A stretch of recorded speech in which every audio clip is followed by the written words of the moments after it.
Good morning, and welcome to the 36th Annual Iowa FFA Legislative Symposium and FFA Day at the Capitol.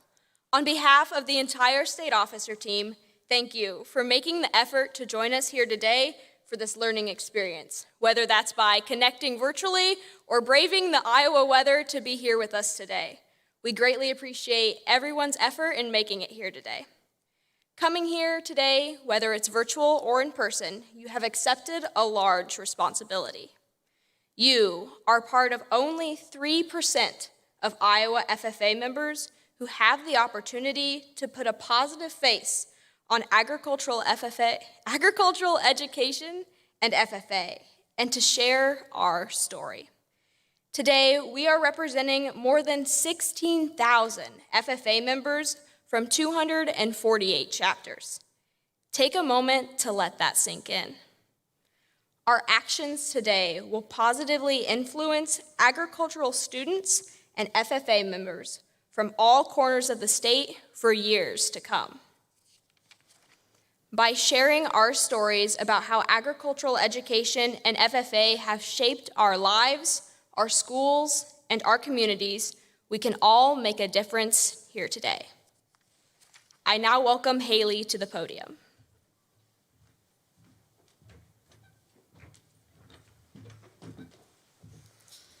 I am extremely honored to welcome our first speaker of the day. Mike Negg has elected as the 15th Iowa Secretary of Agriculture in the November of 2018. As the Iowa Secretary of Agriculture, Mike is focused on expanding our markets, promoting careers in agriculture, and improving water quality and land stewardship. Mike is committed to leading efforts to expand economic opportunities for Iowans and is an advocate on behalf of the hardworking men and women who keep us fed and fueled. Mike is a graduate of Buena Vista University and Storm Lake with degrees in biology and political science. He and his wife, Jamie, have 3 boys. Please help me in welcoming the Iowa Secretary of Agriculture, Mr. Mike Negg.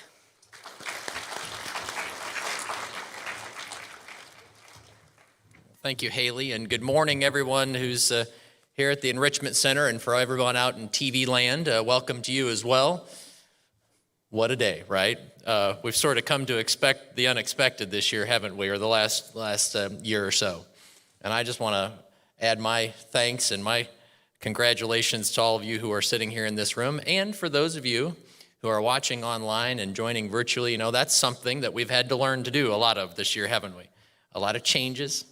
Now, I am happy that this symposium's finally going forward, because if we try to reschedule it one more time, I don't even know what kind of weather we would possibly have. You know, it's been kind of a thing here with this event, but good to see all of you.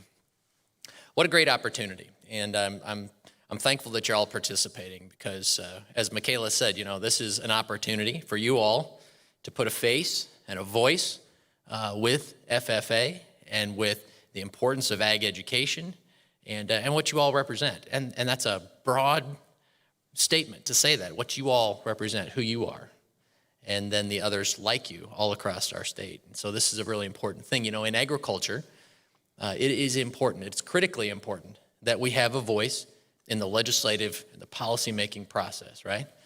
Both at the local level, things happen at the county courthouse and the county level that impact agriculture.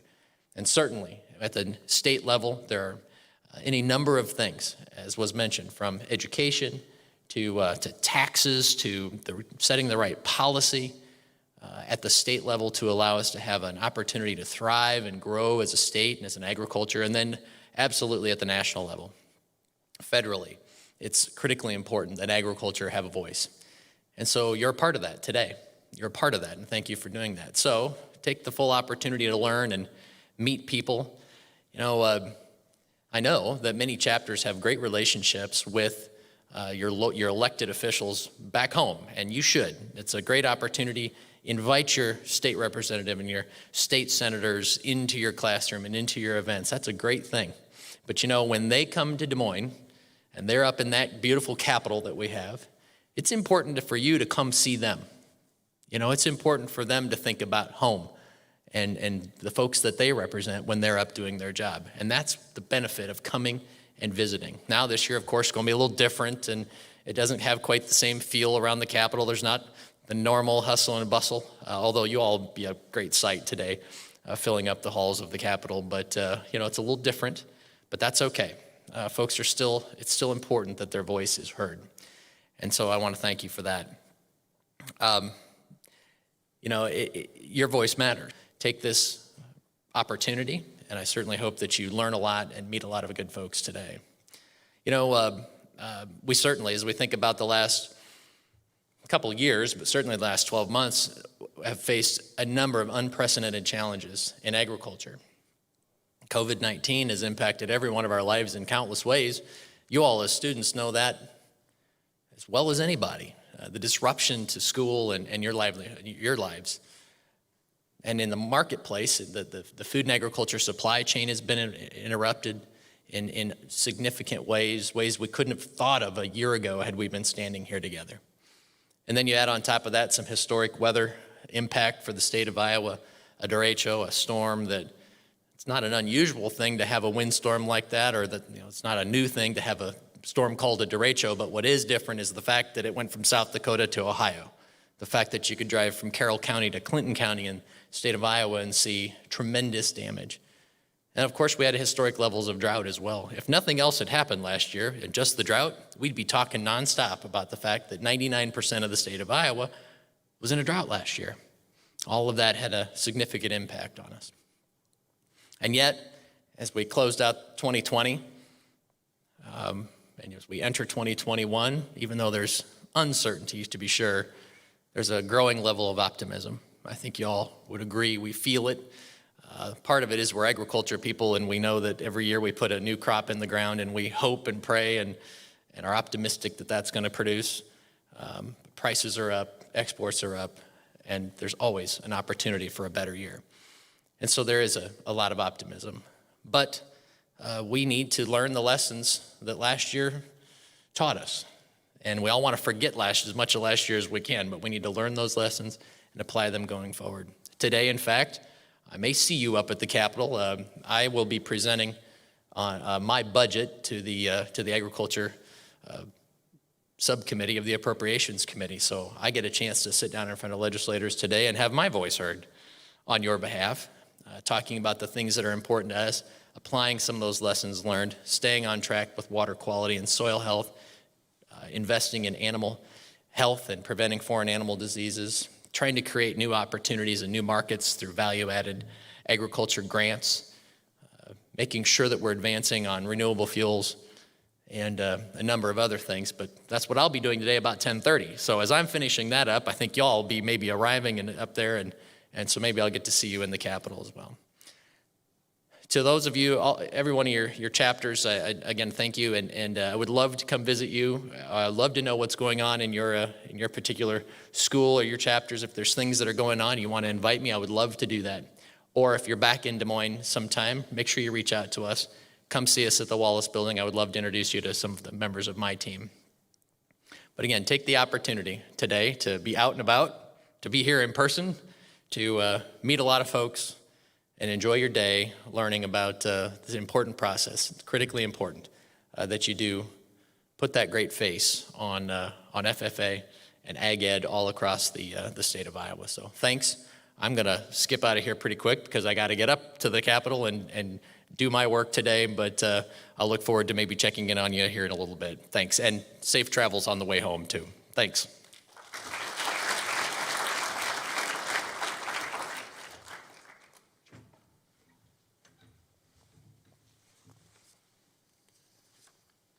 Secretary Nag, thank you so much for bringing us greetings this morning and great advice. Your passion for agriculture is second to none, and you exhibit what it truly means to live to serve through your work with the Iowa Department of Agriculture and Land Stewardship. FFA members, please help me in thanking one more time Iowa Secretary of Agriculture, Mr. Mike Nag.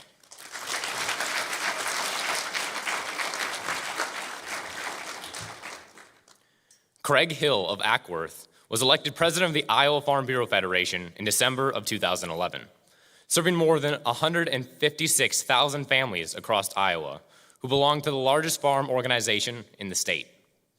As president, Craig also serves as chairman of the board of directors and the Farm Bureau Financial Group and the Farm Bureau Life Companies. He and his wife, Patty, have 2 married children. Their son, Adam, is involved on the family grain and livestock operation. Their daughter, Abby, is an associate attorney. Please direct your attention to the screen to hear from the great agriculturalist, supporter of FFA, and the president of the Iowa Farm Bureau, Mr. Craig Hill. Good morning, and welcome to the 2021 FFA Leadership Conference. I'm so happy to be able to join you on this virtual platform. However, I need to confess, I would be much happier seeing you in person. Blue corduroy brings fond memories to me and a smile to my face, as I too was a former FFAer, as were our 2 children. And as my wife and I, we look forward, we have anticipation our 6 grandchildren will be active FFAers as well. I'm inspired. I'm inspired and impressed that Iowa FFA is breaking records with regards to enrollment, engagement, leadership, and success, driving out that central mission of personal growth and preparing you for a life in untold ways. With regards to learning to do, doing to learn, earning to live, and living to serve, today's experience will be a special one. Few students have the opportunities that you enjoy as involved members of the FFA. Understanding and appreciating how our government makes laws. What are the ingredients and just what the recipe is a very interesting study. Your experience today will gain you valuable insight into the process. And as you know, I am a farmer, an Iowa farmer, a corn, a soybean, and pork producer that recognizes the value of organizing together as one voice to be effective and to be influential. I don't want to discourage you as an individual. Each of you as an individual can certainly make a difference, and your singular actions are important. However, one of those singular actions that you should be considering is to be a joiner. Join an organization that serves your interests. It's when you organize with others that are like-minded, that you become politically powerful. When you find consensus with others and agree on certain principles and beliefs amongst your group, others that think like you, then you can become very powerful and influential in politics. If Craig Hill, as a single Iowa farmer, were to lobby an issue with a lawmaker, I may or may not get their attention. They may or may not listen to my concerns. To be honest with you, it's doubtful I can have an impact representing only myself. If I speak on behalf, though, of 156,000 Iowa families that belong to the Iowa Farm Bureau, if my words are consistent with the united goals and the desires of our organization, if I'm assured those Farm Bureau members are behind me and are standing with me on a policy goal, then I can have confidence that a legislator will listen and will reflect on the issues I raise. This should be an important lesson for you. Going forward, join and be active, an active participant in organizations that stand for the things that you stand for. The Iowa Farm Bureau is organized in every county of Iowa. We have elected officers and an engaged and active membership. We seek our members' opinion. We work hard to hear their voice. We then work toward solutions together, assembling good information and forming a consensus around issues so our voice is united and convincing. The Iowa Farm Bureau is a policy organization. We work for members in that regard. Many other organizations behave in the same way. It's something for you to consider. Wherever your education and your career may take you, be a joiner. Be an active contributor to an association of your choice. Belonging can make a difference.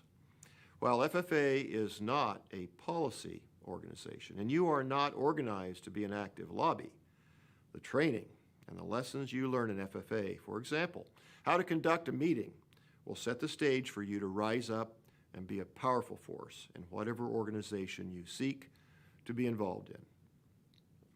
I want to thank you for adapting to today's symposium. 2020 has taught us, if nothing else, We don't know what will happen next, but by adapting and working together, we create opportunities and defeat our challenges. Thank you.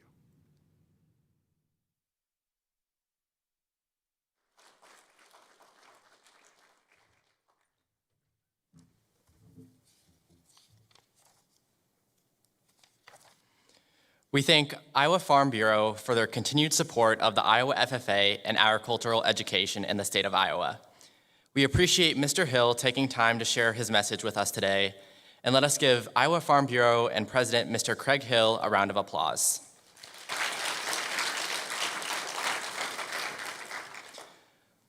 Due to personal reasons, World Foods Prize Director of Youth Leadership Development, Kelsey Terrell, could not be with us here today. Therefore, we welcome Executive Director of the Iowa FFA Association to the stage, Mr. Scott Johnson.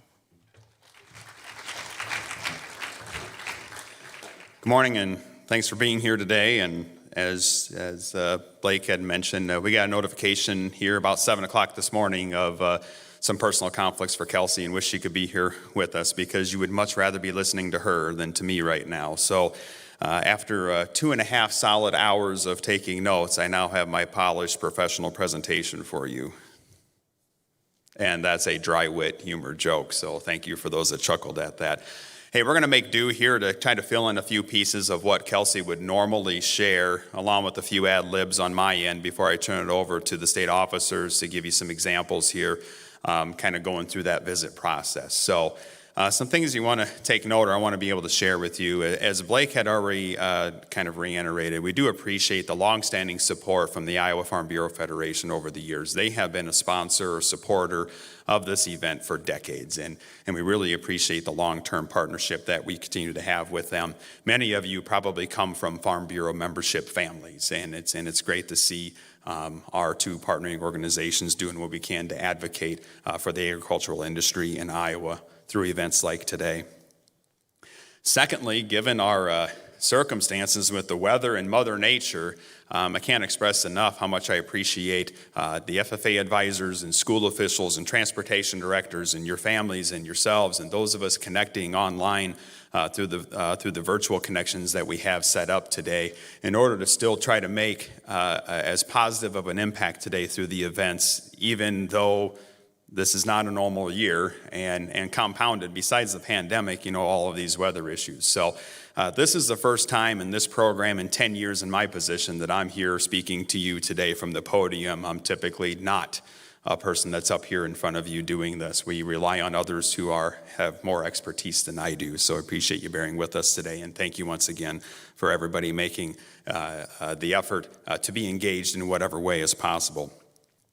So let's get into the nuts and bolts of what you're going to see here once we end the program here and you take off for the state capitol in Des Moines. First off and foremost, as Secretary Nag had mentioned, stay warm and stay safe out there. Please make sure that you're having yourselves in the best positions possible to not be at risk due to the cold weather and due to the virus, and being responsible in that manner. Because of that, it's going to be somewhat of an adventure.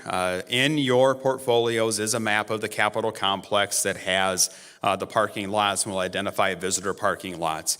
If you are a regular to this year's event, those visitor lots for the most part haven't changed. So if you've been a part of this event, you know that none of these visitor parking locations are close to the building. So you will be walking briskly in some pretty sharp weather, for those of you that are here in person with us today, to the south or west, I believe, entrances where your security checkpoints are. Once again, I do encourage you to be responsible with your masks, because what's going to happen is there's a lot of you trying to get inside the door, and those security checkpoints are only going to go so fast. But the staff there are wonderful, and they will do what they can to try to move you through as quickly as possible. That being said, there are some things that you can help yourselves out with in doing that as quickly as possible, and that is reducing the amount of things that you're carrying with you into the Capitol building, and reducing those things that are going to set off metal detectors and so on and so forth, and be ready for that. Whether or not that's jackets off or not, I don't know. The staff will tell you as you enter there. And if you're wearing, your extra winter cover because it's so cold out, there are coat hangers right inside the security checkpoint there. So just Be ready, be aware of what's going on, and be careful of getting caught up in too much side conversation when it's your turn to go through in order to help things move through somewhat quickly so people can stay warm.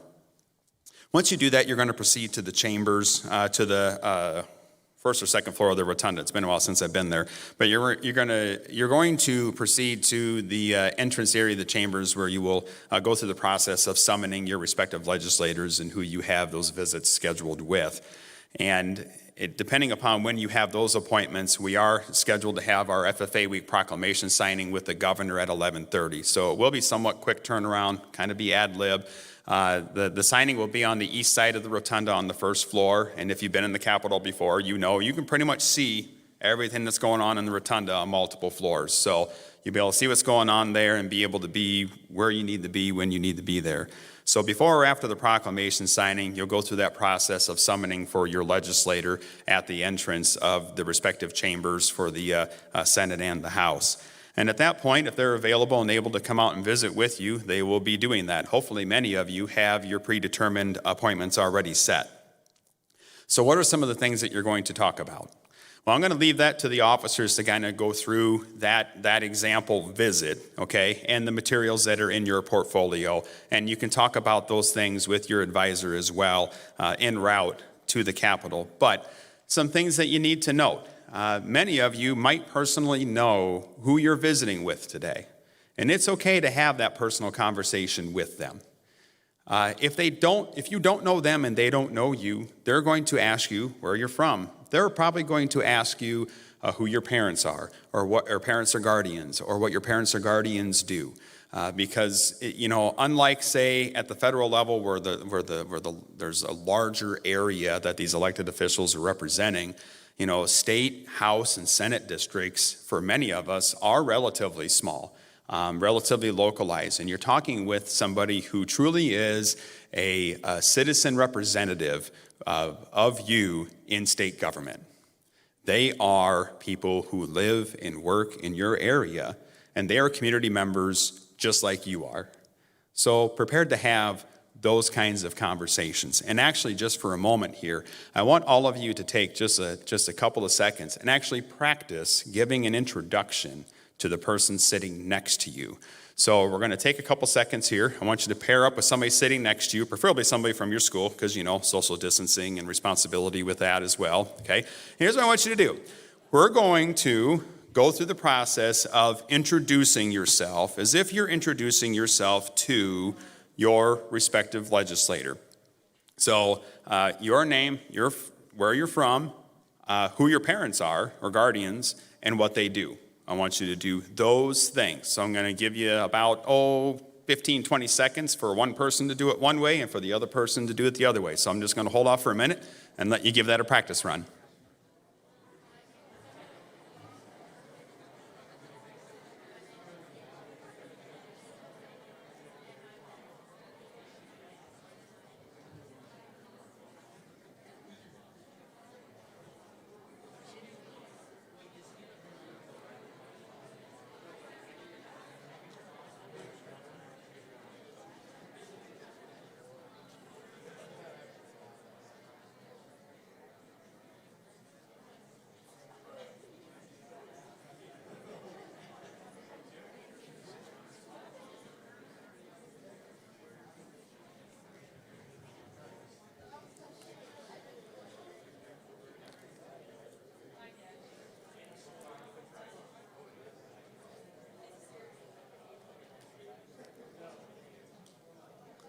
Thanks, everybody, for your participation with that. And if that felt awkward, sharing that with somebody that you know, excuse me, don't think that it's going to be any less awkward doing it to a complete stranger. And it's good that you practice that to get more comfortable with it.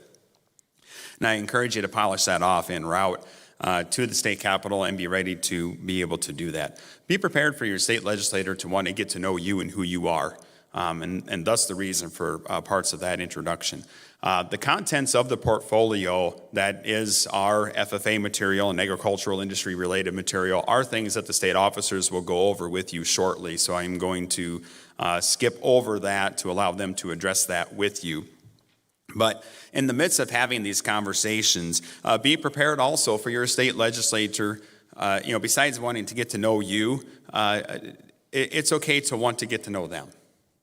Ask them questions about what do they do when they're not serving in the State House? Where are they from? How did they get started in politics and in serving in the capacity that they're at today?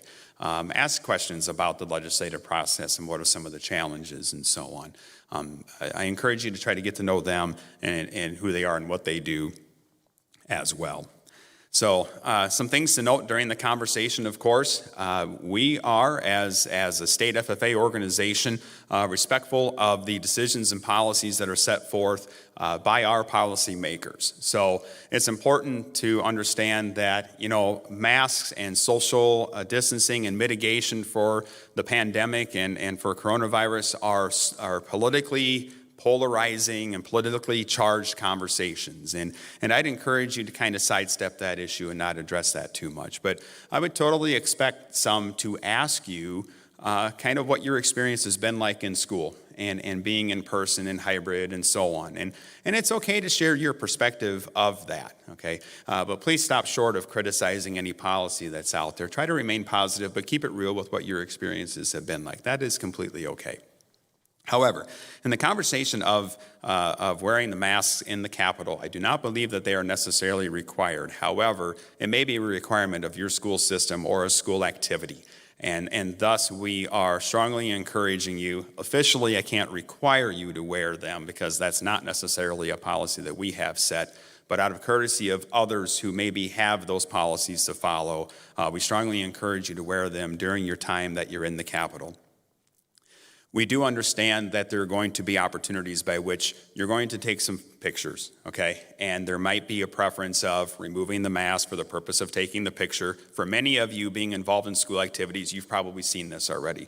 I don't know the number of times I've seen photos with captions that have indicated, note, masks were removed only for this picture, and then masks worn the entire time, and we get that. That being said, FFA advisors, FFA officers, reporters, anybody in charge of your school social media or FFA chapter social media, we do encourage you to take photos with the masks on to be the photos that are shared on social media.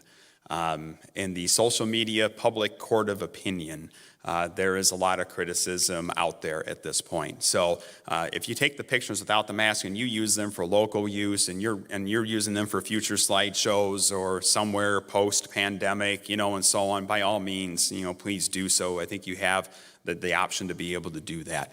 But for the sharing of social media through your school district's platforms and FFA chapters platforms, we highly encourage you to move forward with photos and images that involve everybody wearing a mask during those visits, because that seems to be where the majority of criticism is coming from what we've observed so far. And we appreciate your cooperation for that. So thus ends my lecture here for today, mostly because we're going to turn it over to the officers.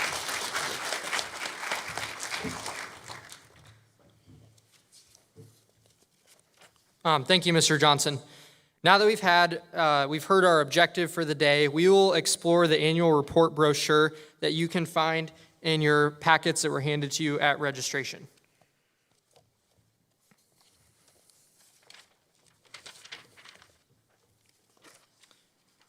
On the back of the brochure at the bottom, you will find the school-based ag ed model.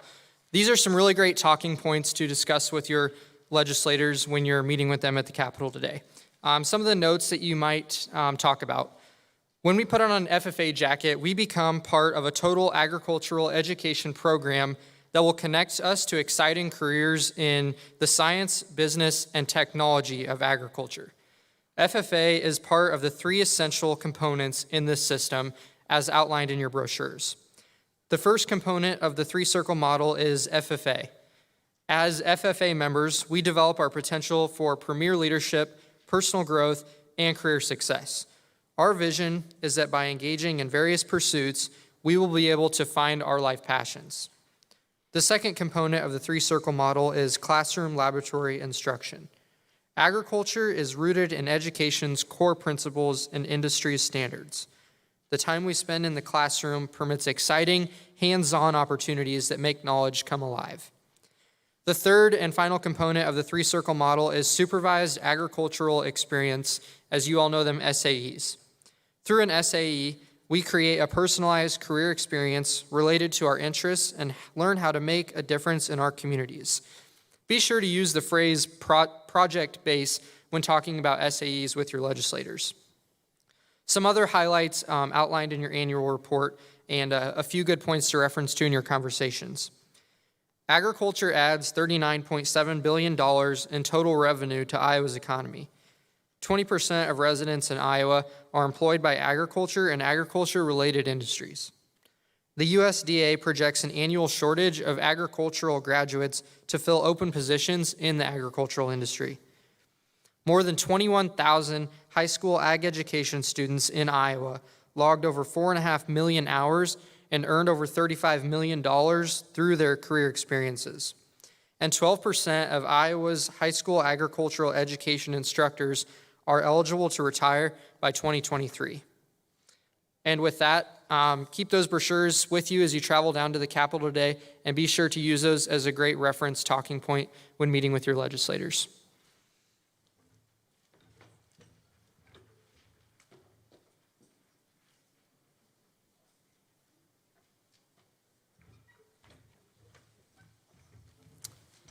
Good morning.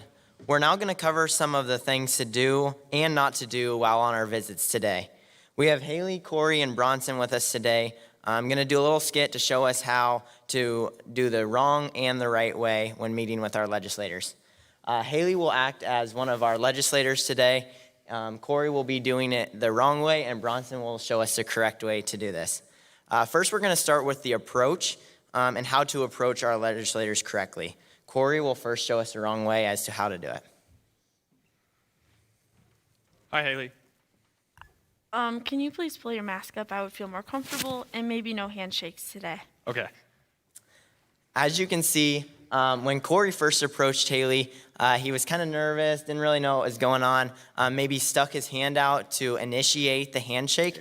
What we're going to do today is maybe if they initiate the handshake, then go ahead and follow up with that. Maybe if they don't initiate the handshake, we will have you maybe ask them if they feel comfortable with the handshake, or do a fist bump as we saw Secretary Nag do earlier. Also, one other thing that he did, he kind of had his mask pulled down under his nose. Like we said, or Mr. Johnson said, we cannot require you to do this. However, we strongly recommend that you do that. We will now have Bronson do it the correct way. Good morning, Mrs. Williams. My name is Bronson Forsyth, and I'm from the Charles City FFA chapter.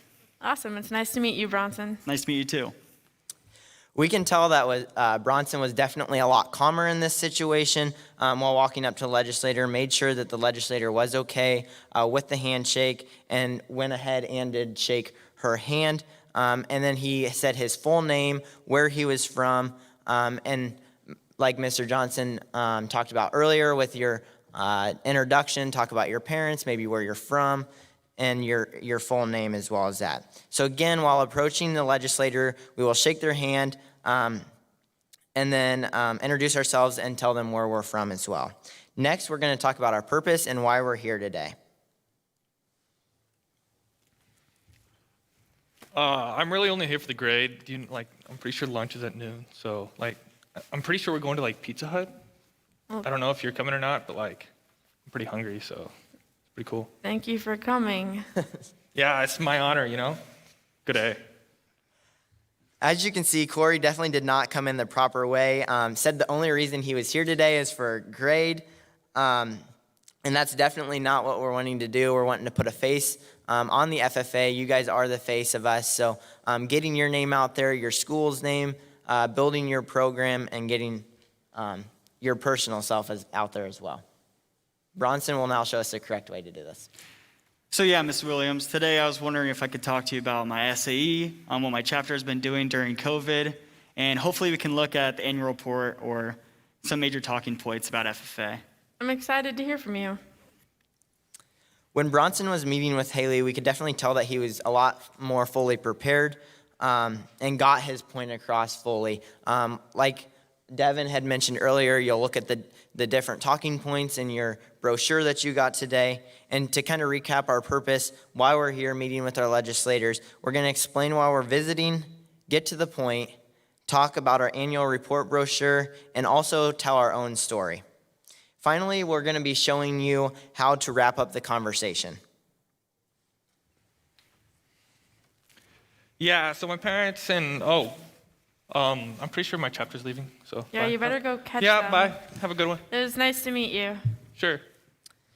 From this conversation, we can see that Corey just kind of walked up, didn't show the legislator any respect, and didn't obviously, like I mentioned earlier, if they do initiate the handshake, give them a handshake on the way out, but didn't even really see if she wanted to initiate the handshake, and kind of just didn't show her any respect for her time. Thank you for taking time today to talk to me, my chapter, and please stay safe and warm throughout through the rest of this winter. Yeah, you too. It was nice to meet you. Nice to meet you too. During this talk with the legislator, Bronson was definitely a lot more respectful to her, thanked her for her time, shook her hand, and then wrapped up the conversation at the end, was polite to them, told them to stay warm throughout the rest of this winter. So that's definitely something, as you're ending your conversation, leave that lasting impression to your legislators so they remember exactly who you are, your school, and the reason why you're here. So again, while wrapping this up, we're going to thank them for our time and shake their hand if they're comfortable for that. So with that, that's all that we have for the skit, and we will welcome Mia to the stage.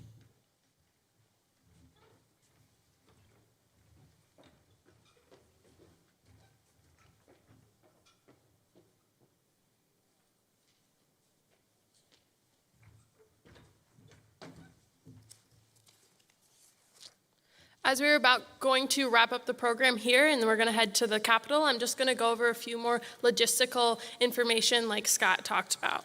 So as we're traveling to the Capitol, within your folders there is a parking map. We will enter the Capitol on the west ground floor and go through security.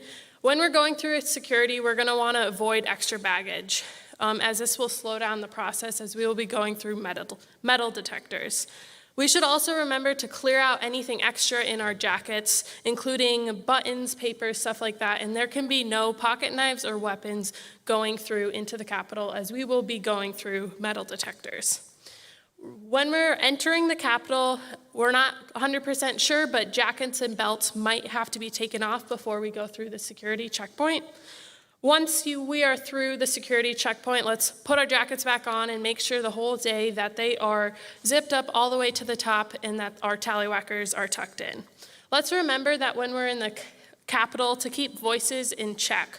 So let's use our inside voices, as there are over 100 of us here today, in that we are making an impression on legislators not only for your chapter, but also for the entire organization.